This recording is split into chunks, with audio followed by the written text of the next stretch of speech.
Imagine standing on a battlefield knowing that history itself is watching, knowing that defeat would erase everything you stand for, and yet feeling no fear, only clarity. Imagine being a general so disciplined, so strategic, so mentally unbreakable that every battle you enter ends the same way, with victory.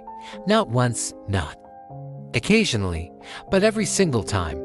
This is the story of a man who proved that true power is not in numbers, not in weapons, but in mastery of the mind, of movement, and of purpose.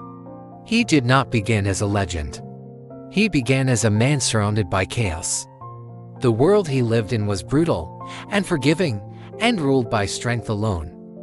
Empires clashed, alliances shifted overnight, and survival depended on the ability to adapt faster than the enemy.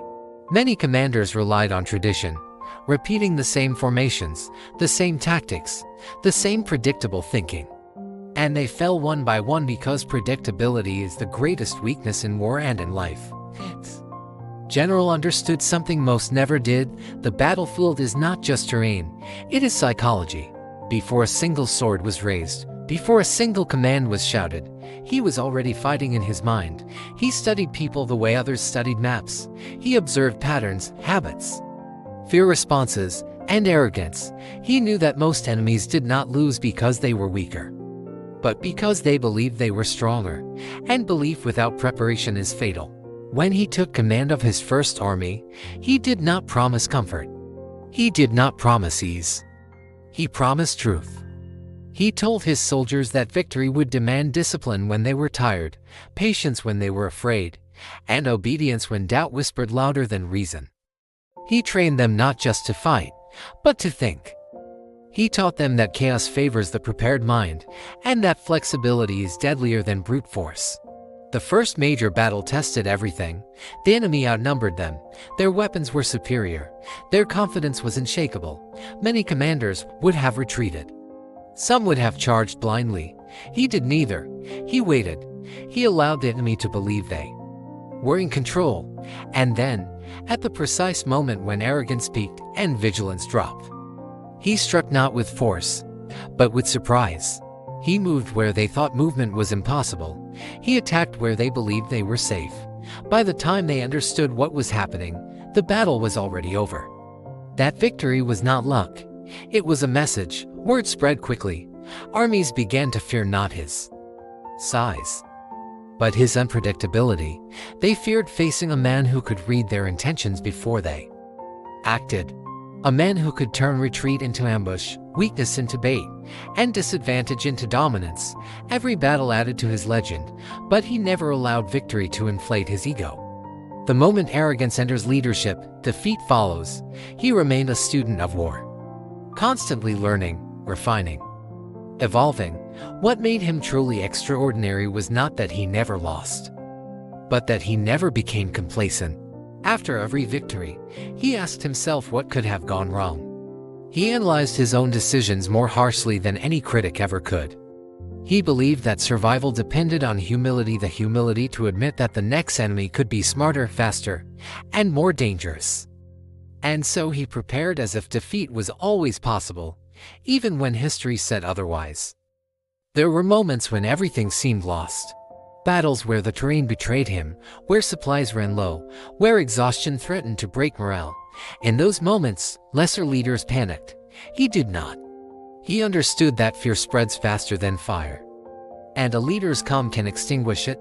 He stood firm, adjusted strategy in real time, and reminded his soldiers of who they were, not victims of circumstance, but masters of response. Not trapped by conditions, but empowered by adaptability. His genius was movement. He refused to fight where the enemy was strongest. He refused to play by rules written by others.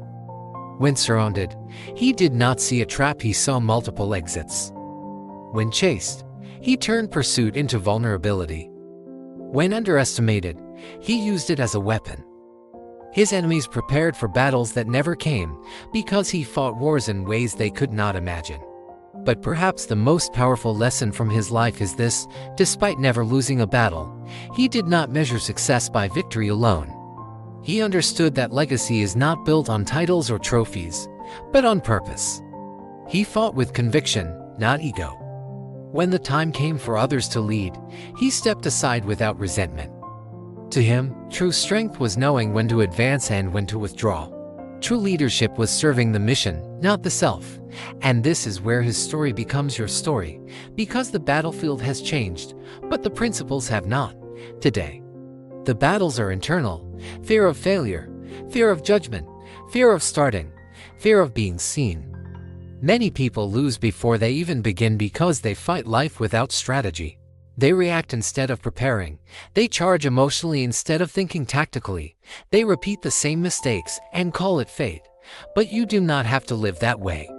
You can choose to become undefeated not by avoiding challenges, but by mastering them. Study your environment, learn your weaknesses, anticipate obstacles before they appear. Stay flexible when plans collapse. Move when others hesitate. Think when others panic. Prepare when others procrastinate. This is how generals win wars. This is how individuals win life. Every setback is intelligence. Every failure is reconnaissance. Every challenge is training. The moment you stop seeing difficulty as punishment and start seeing it as preparation, you change the game. Victory becomes a process, not an accident. Confidence becomes earned, not imagined. And like the great general, you begin to move through life with calm certainty, knowing that whatever comes, you are ready. Remember this: undefeated does not mean untouched. It means unbroken. It means adapting faster than resistance. It means staying disciplined when motivation fades. It means thinking long-term while acting decisively in the moment. That is how a man fought countless battles and never lost. And that is how you can face your own wars focused, prepared, and relentless. If this story inspired you, don't keep it to yourself. Like this video, share it with someone who needs strength today, and subscribe to the channel for more stories that sharpen your mindset and awaken the warrior within you. Stay disciplined, stay strategic, and never forget victory is not given. It is earned.